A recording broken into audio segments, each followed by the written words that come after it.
à Poitiers, dans la Vienne. C'est dans cet hôpital que Charlotte est née sous X, il y a 22 ans. Aujourd'hui, elle y revient avec sa mère adoptive, Luce. C'est là qu'on nous a dit qu'il y avait une petite fille, il y avait 3 mois, donc qui pourrait nous être attribuée. Et alors? Vous venez de te voir à la pouponnière tous les jours. Ce retour devant la maternité est l'occasion pour Charlotte d'en savoir un peu plus sur son adoption. Un sujet rarement abordé entre la mère et la fille. Tu t'es sentie maman tout de suite, tu m'as reconnue, enfin... Ton père s'est senti papa tout de suite. Moi, il m'a fallu plusieurs jours avant que je réalise que vraiment tu devenais ma fille. Là, c'était le bonheur. Hein,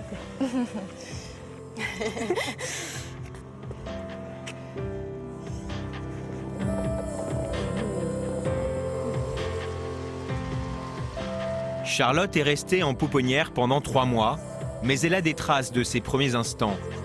Poids, taille, premier bain, tout est inscrit dans ce petit livre offert par une puéricultrice. Il est bien abîmé un peu. Il hein. est usé. Hein tu l'as trop regardé. Quand on a quitté la pouponnière avec toi, on nous a donné ce petit carnet. Il était là pour nous permettre de mieux te connaître et toi pour que tu aies une trace de ton histoire que tu as vécue avant nous. 52 cm hein, quand même. Hein. Ouais. Et j'étais un gros bébé. Hein. Oui. 3 kg 520. Ce carnet, c'est un petit peu le tout début de ma vie en fait. Enfin, il retrace un peu... Ce qu'on ne peut pas te raconter. Voilà, les premiers soins, les premiers sourires, quoi, les premiers bains, etc. Je me suis partout. Il est important. Important, mais bien insuffisant pour se construire. Malgré tout, Charlotte n'en veut pas à celle qui lui a donné la vie anonymement. Je l'ai toujours dit autour de moi, hein, que de toute façon, c'était le plus beau geste qu'elle pouvait faire, au final. Et d'être tombée avec chez papa et maman, quoi. Comme tu es née sous X, j'ai jamais dit que tu avais été abandonnée. C'est un geste qu'elle a fait.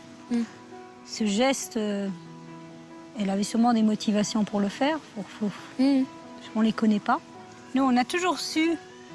Enfin, moi, j'ai toujours su qu'un jour, tu te poserais la question de savoir d'où tu venais. Obtenir des réponses et retrouver sa mère biologique, voilà ce qui a motivé Charlotte à lancer une bouteille à la mer en novembre dernier.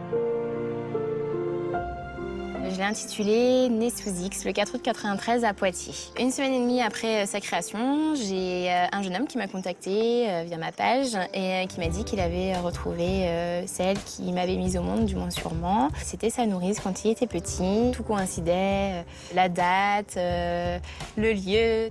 J'y croyais pas du tout. Pour moi, c'était impossible. Ça pouvait pas tomber sur moi, ça pouvait arriver qu'aux autres et non à moi. Même si pour l'heure, Charlotte n'a pas encore pu rencontrer sa mère biologique, elles ont déjà pu échanger par écrit. Le 19 juillet, elle m'a envoyé un mail.